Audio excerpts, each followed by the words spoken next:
Sorry, Catherine, I'm trying to multitask. No, you're good. So am I, kind of. Okay. Don't even worry about it. When it gets to around and I'll message the girl who does our social media, right at the 12 o'clock my time, 2 o'clock your time, we'll stream it. We'll just get started. I'll do like a brief introduction of myself. I'll pass to you to introduce yourself. Sure. We'll just keep moving. I might say at the beginning, like, hey, this will be like a timely webinar stream. But sure, no props. I'm like, oh my goodness, I look so dang old. yeah, I had like throw on my like college shirt. Oh yeah. Nobody sees my tank top. Were you in Arizona? Mm-hmm. Arizona. Oh, nice. Nice. So how many people registered for the webinar? Do you know? I think I have 10 on my list. Okay. We don't have like inspiration right now, but we have like a significant Facebook following. So that's where like most of our views are hit with the like live stream. Okay.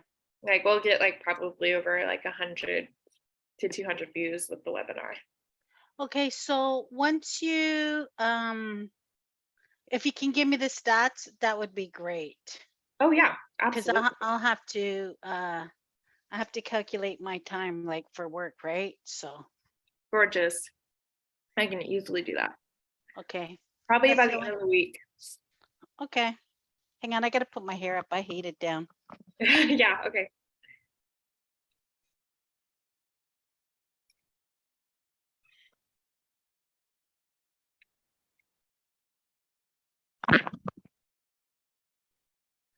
So is there any more in-person conferences happening?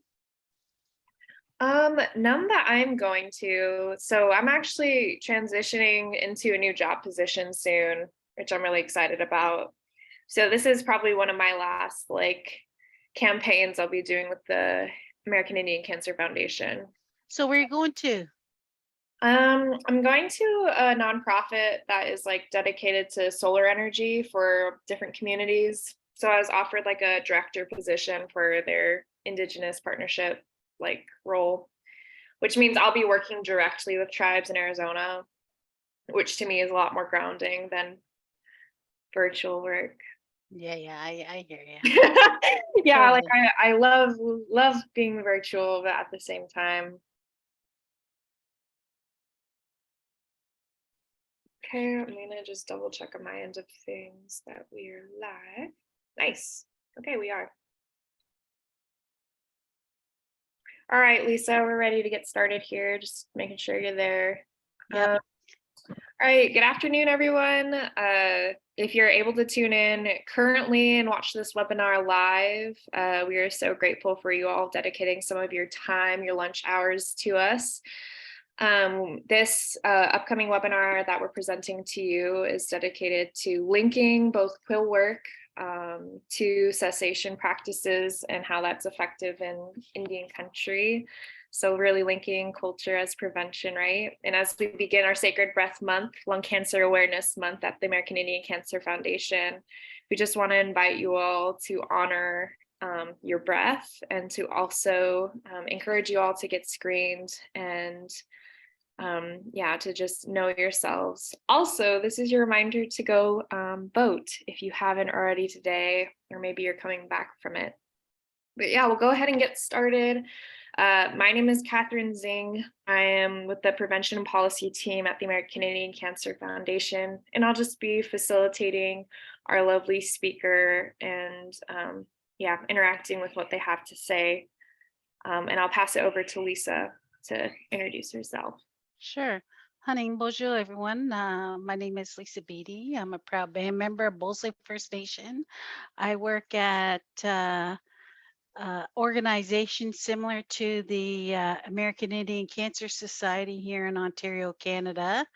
And this presentation is a collective work that a friend Autumn and I have done in the communities here around smoking cessation, protection, and prevention, and a little bit of diabetes work. So, we're going to share today a little bit about this work. And I'd like to share too, as well, is that I'm coming from my home territory of the Williams Treaty. And I want to welcome everybody to the Williams Treaty virtually, as well as all my neighbors and people that make this land their home as well. So, miigwech. And hopefully we don't have any technical difficulties, but please excuse me if we do. So the presentation is Quill to Cessation for the American Indian Cancer Society, the Sacred Breath Month. It is November the 8th, so here we go. So miigwech. So let's see, technical difficulties already. Here we go. So here's our agenda outline for today. Introductions, which we just did, why and how, the Quill program, and if there's any questions. So my friend Autumn and I, we work in health promotion, and Autumn is great for implementing traditional aspects. So collectively, we've come together, and I said, well, let's do a Quill to Cessation workshop. So we've done many of them within our First Nations communities here in Ontario, Canada, and it resonates with people in terms of all of the information that we share, and as well as the participants learning about some historical and current practices that our people used to do. This form of work, the quill work, is in some communities have has been long gone. So it is a very good to implement in your work if you're working in health promotion. So hopefully we'll answer some of these questions of why, how, the quill program, and any questions.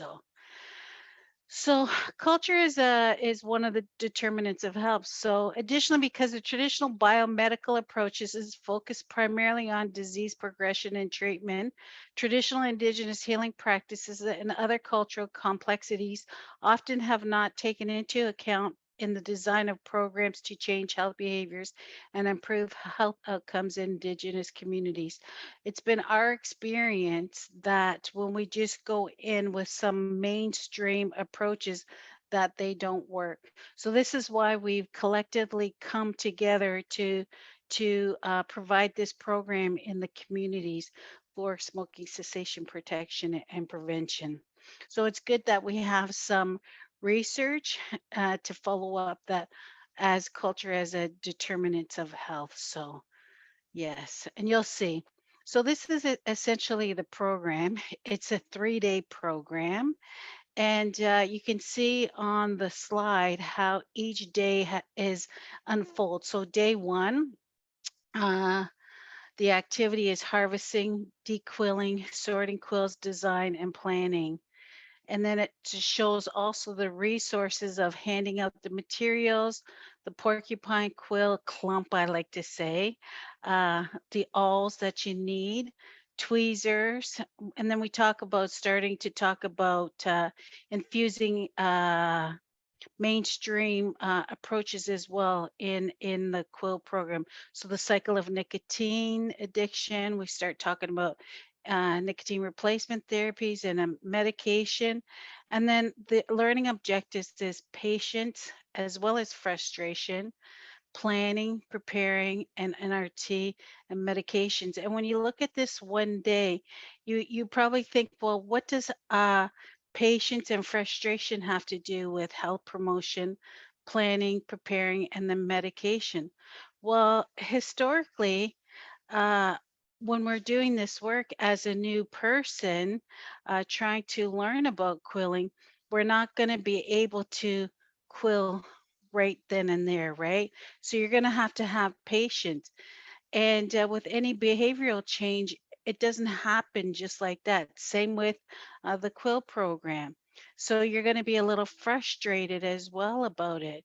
So there's also thinking about planning what the design of your quill medallion is going to look like, preparing for that, and then so that's the same resonates with smoking cessation. You need patience, You need and you're going to get frustrated as well when you quit smoking or start to make that change. You have to plan about some of those implementations of quitting smoking, as well as preparing. So, what do I need in order to quit smoking or stop or reducing? I might need medications. I might need to talk to an elder, many things. And those are some of the things that we start talking about in day one. In day two, you can see it's a 3-day program, pretty well 5 or 6 hours in the day. So it's creative visioning, applying your design, and quilling. And then the same tools that you need, you'll need awls, birch bark, sweetgrass. And then this is when we start again implementing, infusing the health promotion. So we share a video called Sacred Smoke Video. We talk about second and third hand smoke, and it's a national lung screening uh, month as well. So number one, lung cancer smoker. Number two is secondhand smoke. So this is why we talk about second and third hand smoke. We have a demonstration of some pigs' lungs that we share. We talk about the financial cost of smoking and the health cost of smoking. We talk about the ingredients in a cigarette and how it makes you sick. And then we also get participants to do a test because during this process, people's fingers might get tired or they just need to take a break. So then, therefore, they can start looking at some of the materials that we hand out as well. So the learning objective for this is the importance of where you smoke, right? Just like looking at where this animal came from, right? Also learning about the traditional aspects of tobacco or SAMA. We talk about relapse, right? And it's interesting with this program too, like many people, like I said, are do not start out as experts, right? So with any of the quills, like with the birch bark, if you make birch bark, if you use the awl and you poke it too close together, you're gonna rip the you're going to rip the bark. So you're going to perforate it. So therefore, that shows again frustration and patience, right? So with that behavioral change, we can still help even when that birch bark is perforated. We can still utilize that bark. So it's a process of learning, trying again and again and again, right? And having that gentle, kind reminder that relapse could happen, right? Just like how when you're learning the quill program, that you're not going to learn it right in the beginning. We also talk about the awareness of the health effects of smoking too, and as well as potentially talk about many generations of smokers in our families or within our circle, right? So that role model and also that normalizations of cigarette smoking. So we talk about those kinds of things in the program as well. And then on day three, we're usually finishing. So this is the action of it. And we need the sweetgrass to bind everything in and to enclose it, right? So it's like making our circle strong. So we need the resources, our needles, the sinew, and the sweetgrass. And the learning objective of that program on day three is reinforcing the health promotion messaging, connecting community, because we come into the community and yes, we know many people in our circle and in our communities, but we don't always live in the same communities. So therefore, we try to connect people in that community and build community within that program of a buddy kind of system so that they can have support within that program outside of when we leave the community as well. So we try to build as well as self-esteem, confidence, uh, cultural revitalization by doing the quill program and to learn about healthy behaviors. So we try and do this. So when we were developing developing the program of some of the resources and the activities, we always had in mind of some of the traditional teachings that both Autumn and I have about, the vision, the relationship, the knowledge that we need, and then the action to make it happen. So we're thankful that there was many people that in our past has helped us with these traditional teachings that we're able to share as well. So that's essentially the quill program, and we're going to talk a little bit more. So you can see on the left uh, picture with just the quills and the hair. So this is like that clump of hair that participants get when they first start in the program. So they have to take those little fine hairs and separate it from the quills. And you think, it's pretty easy peasy, but it's not, because this is where the frustration and the patience come in, right? So this is part of the learning process. This you can see in the second page in the middle of the picture where people are separating their quills, right? So they separate it by size, length, thickness, all of those things. So they're starting to prepare that that art piece. And then on the third picture, you can see people working while we're starting to do the health promotion messaging as well. So that's a class that we did in one of the communities around the smoking cessation quill to cessation program. So, like I said, preparation and resources. So this is actually a picture of my grandmother, my note miss.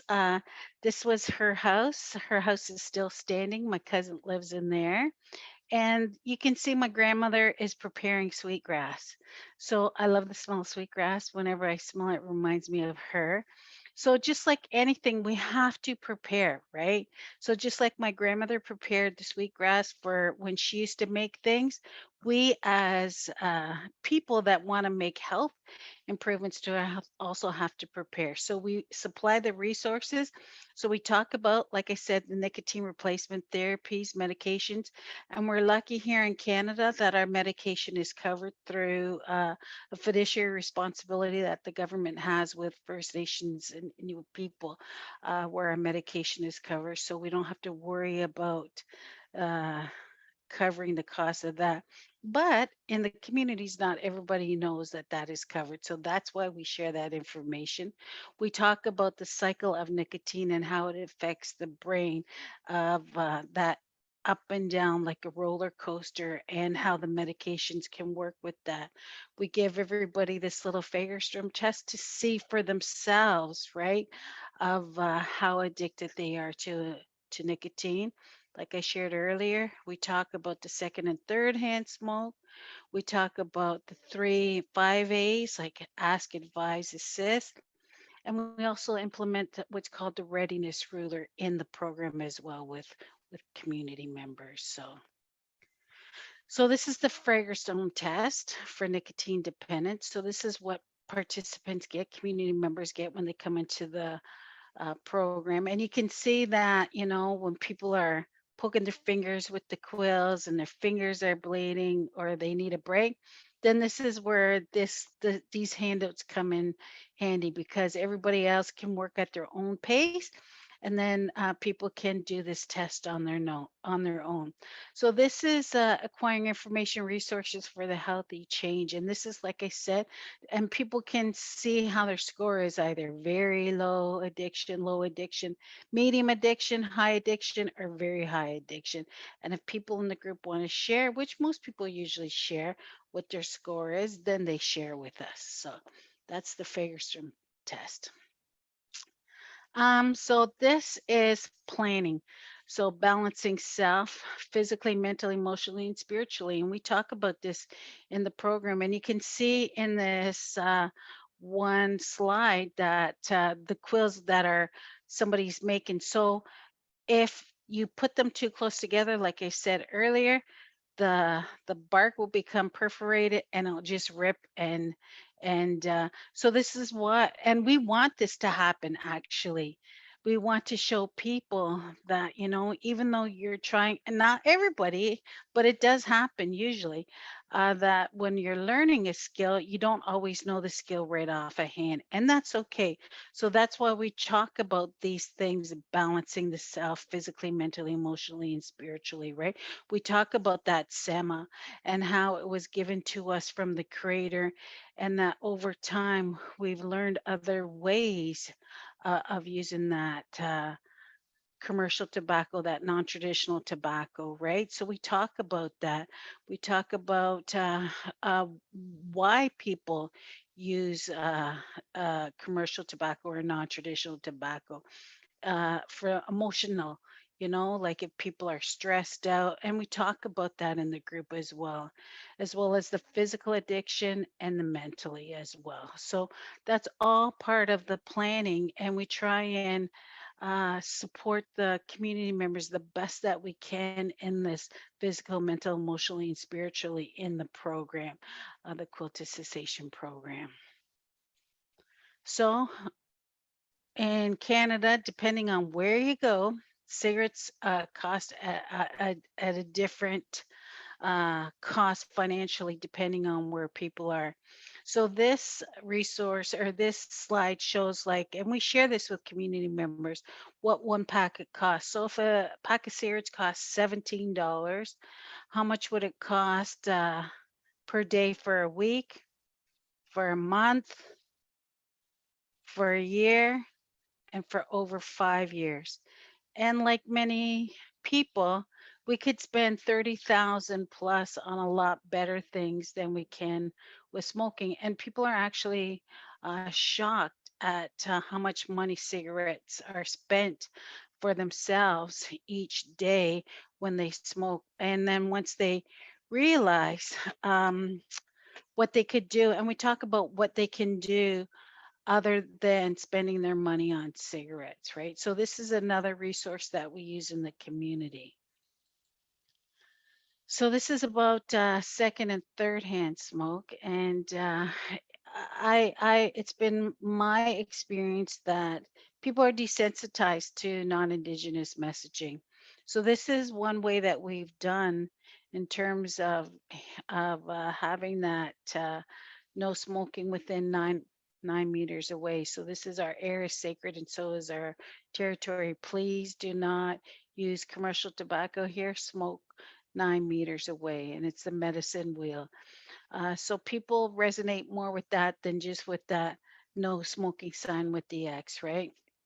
And this picture here with the pool with the kids, and it shows. So uh, I get a lot of times in the groups, well, I smoke in the bathroom and I have the window open and I just smoke in the bathroom, or else I have people share, well, I just smoke in the basement in my sewing room where nobody's around with the window open. So they say, so is that good or bad? So I'll say, okay, this is my analogy for second and third hand smoke. So if we're all swimming in a swimming pool and if I pee in the pool, what's going to happen? So it's going to spread. So that's the same analogy with second and third hand smoke when you smoke in the house, right? So that's essentially what's going to happen. It's going to spread and it's not going to be very pleasant for anybody. So just think of the pool pee. If you're a smoker, the best thing to do is not to smoke cigarettes or else try and take it outside is the more healthier option if you can. So we talk, like I said, about some of the resources. So this is essentially the cycle of nicotine, and we talk about that. People will have a cigarette, the the nicotine goes in the brain, the dopamine goes up, and then as time goes by, the dopamine wears down. So therefore, it's always a roller coaster. So like in Canada or Ontario, there's approximately 25 cigarettes in our pack of cigarettes, right? So depending on how you smoke, some people smoke every hour, every 45 minutes, and that's why they're always trying to ride that roller coaster on the top instead of the bottom. So every time you have that cigarette, dopamine levels go up. So that's the conversation that we share around the cycle of nicotine with the community. And in the second picture here is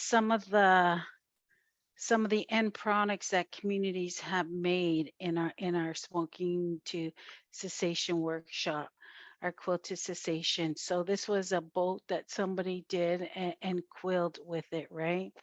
And then the third picture is plan to handle triggers, because we know we're all going to have some form of triggers, and what can we do to mitigate some of those triggers. So we talk about that, as and the group actually talks about it. Well, if I go outside and or I'm around, okay, let's say, okay, an example would be if after I eat dinner, I always want to have a cigarette. Well, you can see lighting up after dinner, go for a walk instead. So we plan to have a conversation as a group around those triggers and how to mitigate them. So this is another resource to get the group talking, thinking, and feeling around making a change. So these are still the resources continued. The readiness ruler, we give that out and people can see where they're at.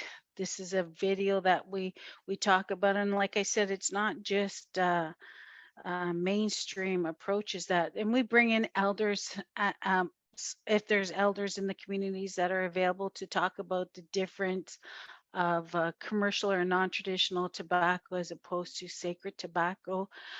We talk about their chart of how they smoke when they smoke, so that they can look at themselves and have reflect on when, where, and how they smoke. So these are, like I said, some of the resources that we use in the community.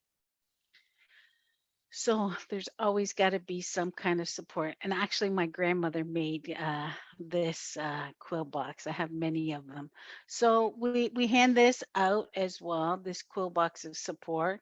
So in these little circles that people can write in those little bubbles of what resonated in the program with them, what kind of, like on the slide it says balance, buddies, elders, motivation, medication, phone supports, apps that we talk about, reducing harm reduction. We talk about spirit, traditional. So whatever resonates with them, that they can put it in that box, and then that's their information that they can put in their quill box or their medallion when they're wearing it, to remind them of what kind of supports that they need for that change. So that's the Quillbuck of support for community as well. So in one of the programs, I made this butterfly in one of the programs. This was my very first time to do any quills. So Autumn, my co-facilitator, said, "You better try, Lisa, so that you'll know what it's like." So and this was the one that spoke to me with the birch bark and the quills and all of this, and this is what it turned out. So we talk about, well, Autumn usually talks about connecting community with the laws, right? Land, air, water, and sea. Right from the beginning of that animal giving up its life for us so that we could use it to make these quills. So she talks about the harvesting, the life, the air that we need to, and the animals need. Talk about the water and the sun. We're hoping that once we talk about this as well, is that people, those seeds are planted as well, is to not to forget about the land, air, water, and sun in the work in their life, to have a longevity of life as well.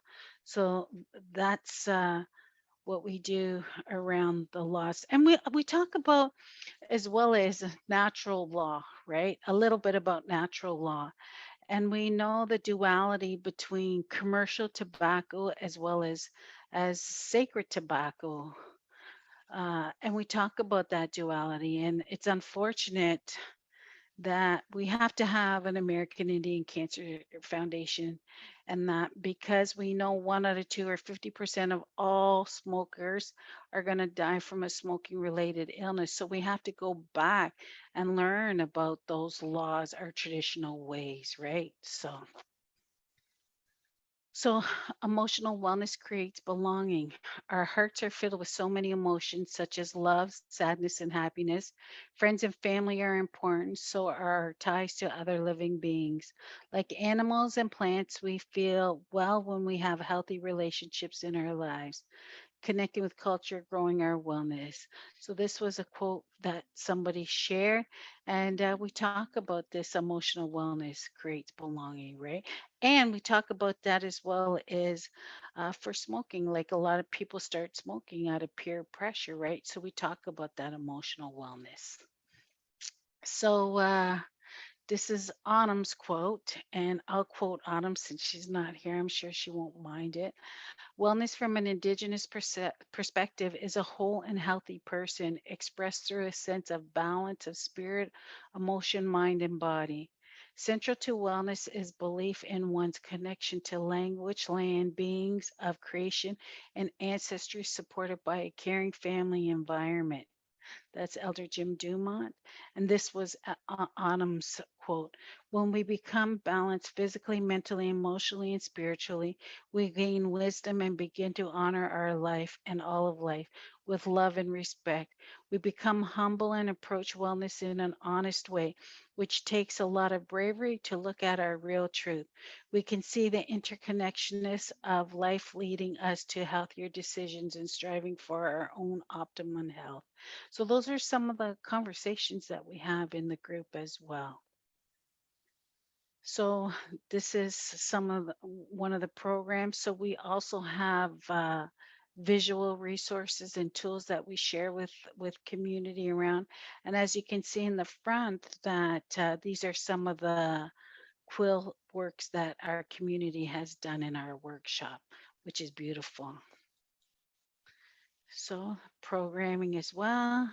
So, we talk about sovereignty, vision, spirit, respect, relationships, generations, responsibility, and safety. Like all of those discussion topics are topics that we touch on.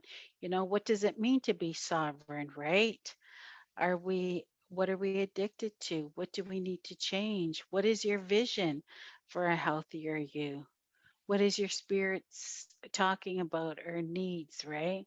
We talk about respect for all beings, including yourself, right? And that relationship, we talk about that relationship between that tobacco, whether it's traditional tobacco or commercial or non traditional tobacco. And we talk about those 7 generations about healthy and healing. And it's our responsibility uh, to start talking about that and implementing that in our daily lives, right?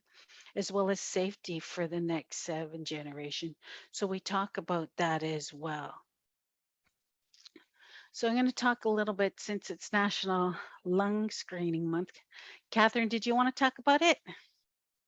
Or do you want me to, or what? I'll let you take it away. I'll just give you a reminder on time. We're at the 30-minute mark. So, Sure. Okay. So lung screening in Ontario, as well as in the States, there's a lung screening program. In the next slide, we'll show you the eligibility criteria. So I was a smoker, so I know how people feel as smokers, right? I do not smoke commercial tobacco whatsoever. I carry traditional tobacco with me wherever I go, whether it's in this province, your country, my country, wherever I go, because that's my means of communication to the Creator, and that's my means to talk to the Creator and give thanks, uh, or else even to seek guidance, right?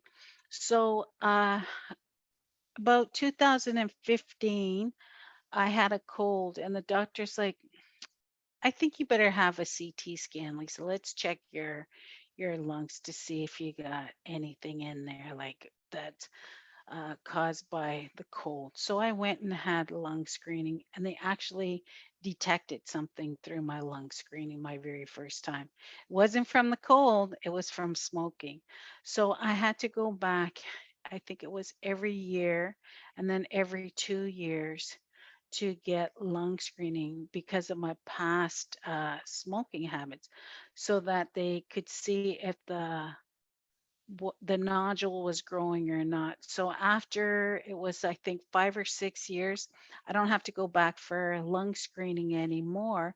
But it was quite eye opening to go through that process. I didn't share that with too many people that I had to go for lung screening because one, I didn't want to worry anybody.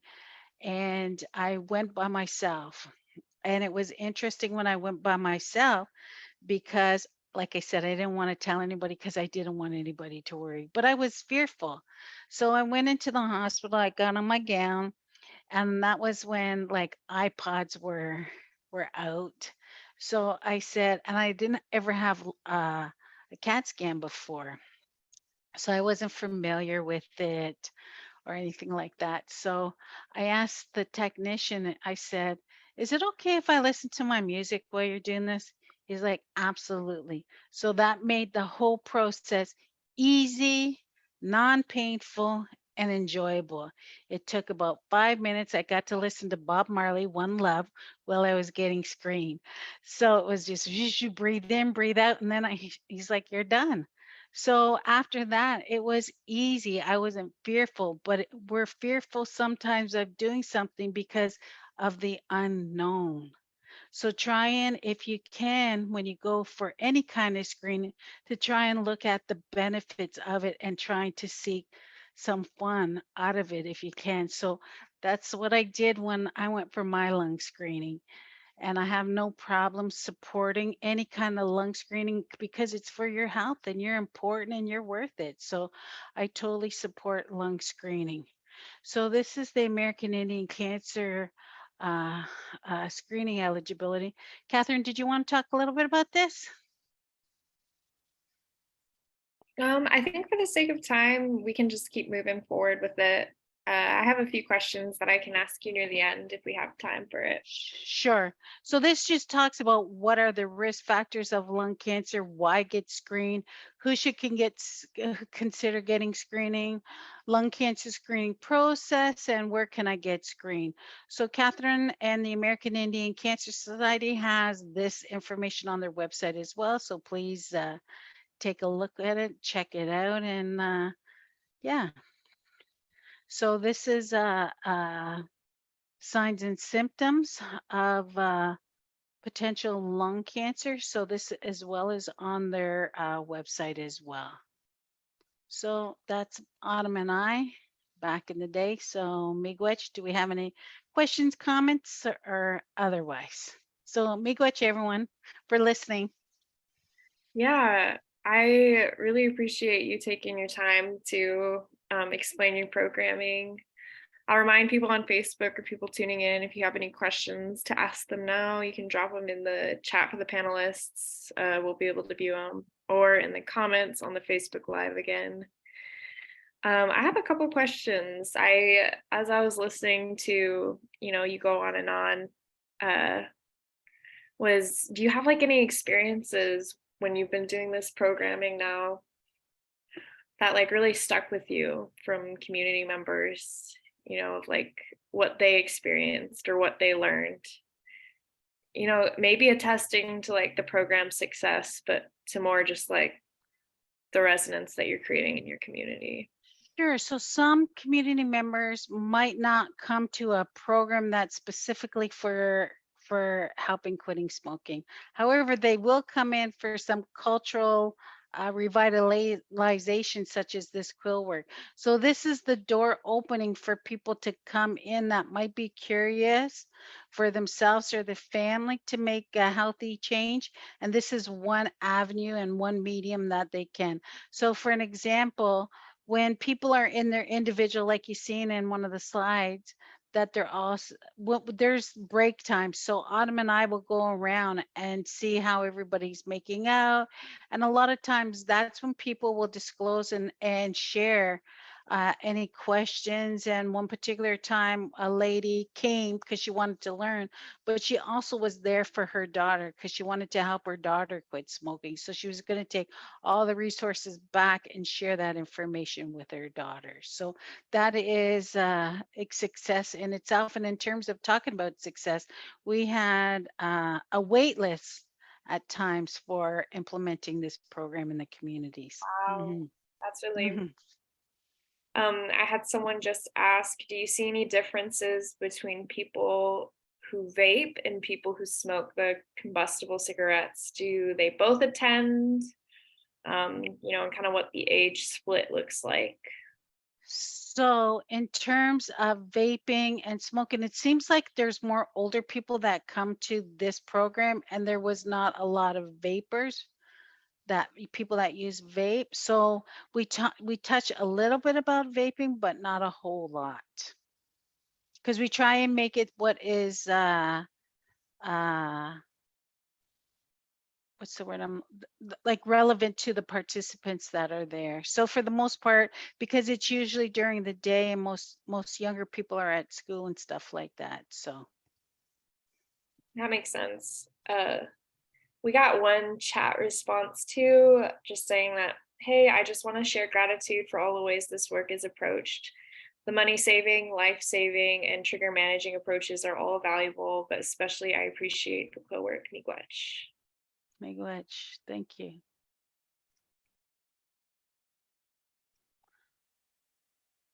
And I'll just ask one last question to Sure.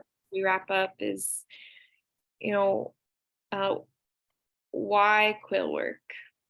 And Why quill work as opposed to any kind of like beading, as opposed to beading, as opposed to, where I'm from, we do like a lot of birch bark boxes and so the quill, well, because it's cost efficient, right?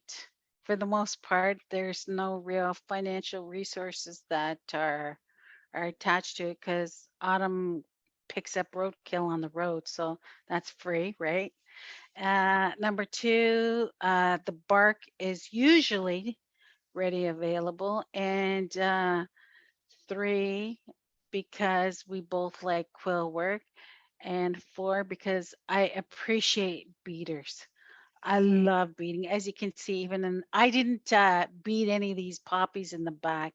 I just took it off of my cousin's Facebook page, but I have no patience for beading.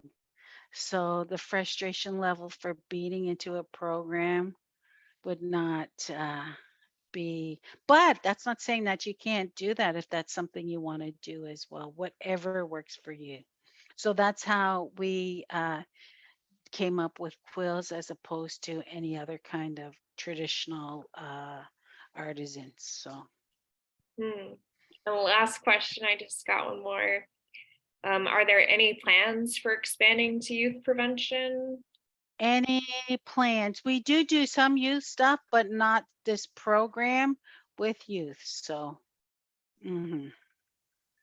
So All right, I'm gonna wrap this up. And to anyone tuning in again, thank you for participating. Thank you for our guests, asking these good questions, and Pina Geeky to Lisa for attending and for sharing all this knowledge with us. How Lisa and I met, we met at a National Tribal Tobacco Conference and saw her work as she presented something similar. So very happy to be able to share this with you all. And with that being said, I'm gonna go ahead and sign off for the day. Thank you, Lisa. Thank you all. miigwech. Be kind to yourselves, everyone. Right. Bye. See ya.